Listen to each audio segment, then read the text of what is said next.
Thank you for the opportunity to present on longer-term outcomes. This figure is from a recent vignette in the New England Journal of Medicine and includes the largest European randomized trial of antibiotics versus appendectomy, or the APAC trial, which is shown in red. The 5-year rate of appendectomy in the antibiotics arm was 39%. Of note, the APAC trial did not enroll patients with radiographic evidence of an appendicolith. The line shown in blue is from combined studies that enrolled some patients with appendicoliths, but includes results from both observational studies in addition to from a randomized trial. Thus, unbiased estimates of longer-term outcomes that represent the spectrum of appendicitis are needed. Here's the consort diagram of the CODA trial. As noted, an equal number of patients were randomized to each arm. Complete patient data was obtained out to 1 year after randomization, although only about 80% of patients completed surveys at that time. By 4 years after randomization, only 5% of the original population completed surveys. Thus, although there is data out to 4 years, for data beyond 2 years, there is significant uncertainty around the estimates of treatment effect given the missing data. This graph depicts serious adverse events, or SAEs, and complications from 31 days to 1 year. SAEs were defined as death, life-threatening events, and rehospitalization other than for treatment of appendicitis. There are a few points worth highlighting. Overall, the rate of SAEs and NSQIP-defined complications, both measured per 100 participants, was low in both groups. In particular, among patients who had an appendectomy, there was a very low incidence of ileocystectomy or inability to complete the procedure.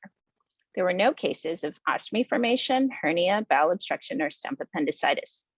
There were also no deaths related to appendicitis or its treatment, although there were 3 unrelated deaths that occurred in each group. The rate of SAEs per 100 participants was 3.5 in the antibiotics group and 2.9 in the surgery group. The rate of NSQIP-defined complications per 100 participants was 1.8 in the antibiotics group and 0.7 in the surgery group. Of note, most patients in the surgery arm likely had complications within 30 days, so those rates are not included in these events listed here. Also note that the confidence intervals around the relative risk of SAEs and complications cross 1 and are very wide. This suggests there was imprecision in the estimates of treatment effect, and this is likely due to the rarity of these adverse events. A total of 10 patients had neoplasms. The rates were similar, as you can see, between patients who underwent initial appendectomy and in those assigned antibiotics who subsequently had an appendectomy. The Kaplan-Meier curves depicted here show outcomes out to 2 years after randomization to antibiotics.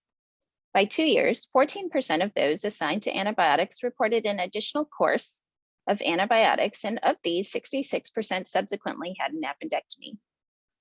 The rates of appendectomy were 46% overall, 43% for the no appendicolith group, and 54% for the appendicolith group. At or beyond 3 years, the incidence of appendectomy did not increase significantly. It was 49%. Remember that the 4-year rate of appendectomy in the APAC trial, which did not enroll patients with appendicoliths, was 37%. This suggests that the CODA trial results are consistent with rates in the literature. Also notable, the association between an appendicolith and appendectomy was greatest within 48 hours of randomization, with an almost 3-fold increased risk in patients with an appendicolith compared to those without. Beyond that, there was a decreasing association over time, particularly beyond 2 years. If patients made it to 30 days without any appendectomy, the risk of recurrence was 27% at 1 year and 37% at or beyond 3 years. There are a few other statistics of note. Although the majority of patients underwent appendectomy for recurrence, 4.5% had surgery for non-clinical reasons, such as travel, and 14% did not have a known reason. Among 128 patients with a pathology report, 95% had appendicitis. Of patients with proven appendicitis, 20% had perforated appendicitis. This slide depicts exploratory post-hoc subgroup analyses of appendectomies for recurrence of appendicitis. Multiple demographic factors, as shown here, were analyzed, but did not demonstrate a significant association with recurrence. However, an unexpected finding was that there was a significant association between appendiceal diameter of 10 or more millimeters and recurrence, but not between appendicolith and recurrence.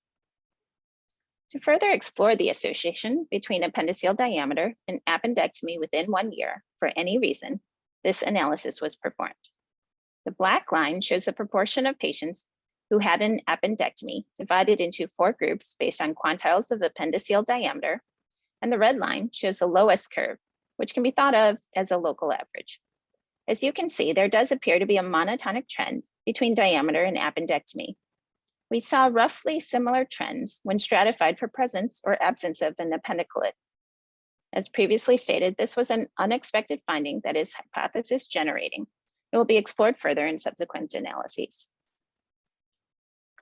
In conclusion, longer-term outcomes from the CODA trial demonstrate that both appendectomy and antibiotics are safe, and that by 3 to 4 years, about 50% of antibiotics assigned participants undergo appendectomy. The previously reported association of appendicolith with increased risk of appendectomy was only apparent in the first 48 hours after treatment was initiated. Recurrence may be more common among those with a wider appendiceal diameter. And lastly, taken together with prior randomized clinical trials and cohort studies, these results should support more individualized decision-making.